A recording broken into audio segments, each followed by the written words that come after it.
We got this thing.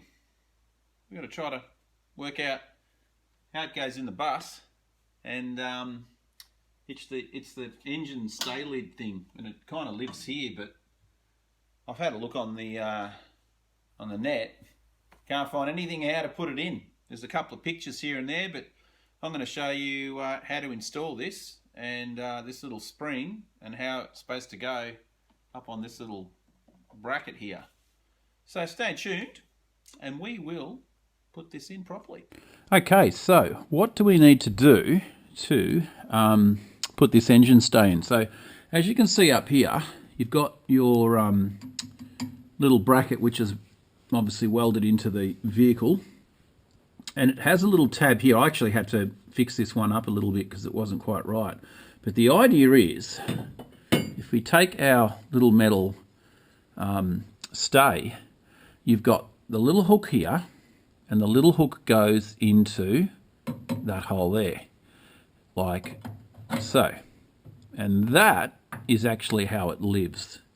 Now what happens behind the back of this is you have got, I'll just pop it back out, you've got that little tab there, and that little tab, I'm going to try and do this one-handed, interesting. This little tab here actually rides up the face of that, okay, and hooks over the top of this section here, and it keeps it from slipping back out. So the way it works is that's in there. This would be the range of motion when you have it shut. As you open it, this will come up, and it'll come up above that little notch just there, and then it's going to rest against it. So now you can see this is the little tabs resting behind the back there, and it can't come out. Now what happens with the spring, here's the little spring here, is this allows you to have tension in this direction. So the way you release this is you've got this little part here, and you push on that in that direction, which pushes that tab, and the spring, we'll put the spring in position in a minute, pushes the unit that way, and then it can slide down. Okay, so that's how it works. So what happens with the spring, and we'll actually put the spring in first. Take this out. Just pop it on the ground.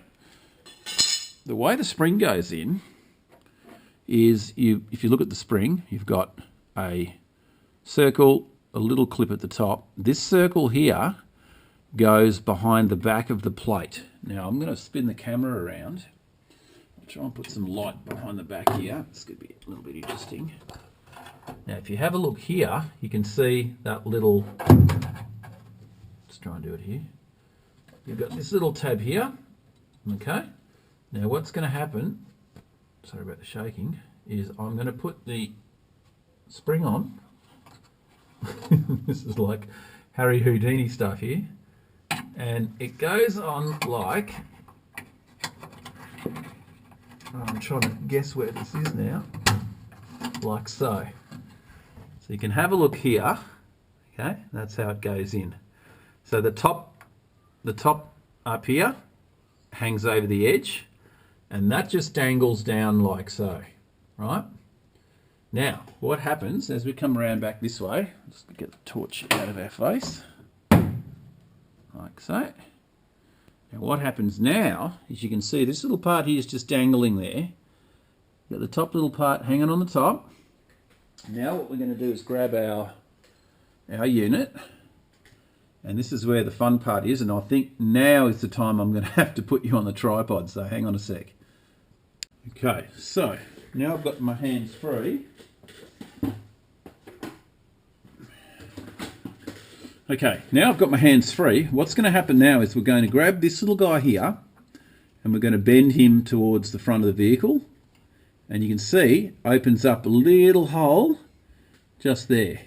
And what we want to do now is we want to get the tab, and we want to shove that tab in behind the spring, like that. Now what happens is you'll notice that that is going to force it into position now. Now I can actually just leave that there, okay, and it can't go anywhere. So you've got your tension, you've got your spring putting tension on the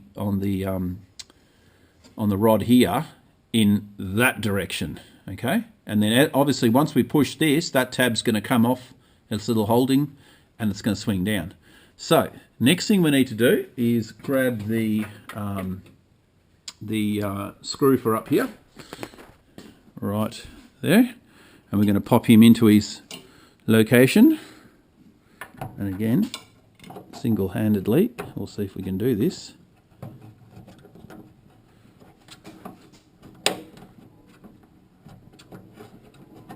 Let's get this started.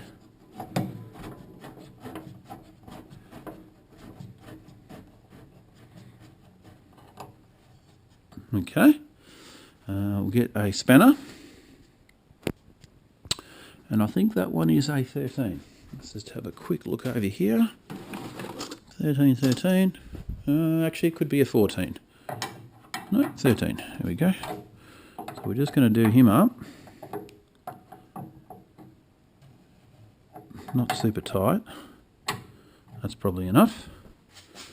Okay, and now we can release our little hook, which I've put up the top here. I'm just going to take that off. So, okay, so now you can see engine lid is doing what it's supposed to do. Now to release it, like I was saying before, you come along and you just push on that, which will push the spring that way. And again, I will have to put you on the tripod here. And I'll try it one-handed. Here we go. That's it. And down. Now you can see it's released. And now engine lid's going to come down and she's going to shut. So that is how you do it. Obviously now come along, pick it up. You want to do its thing. And you can see now it's come past that point. It's clicked it into its position, and all is good.